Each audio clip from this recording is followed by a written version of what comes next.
We could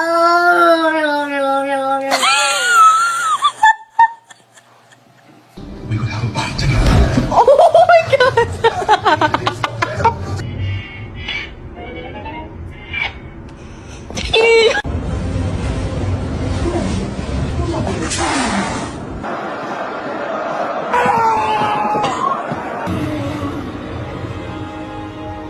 The choice is yours. Kobe!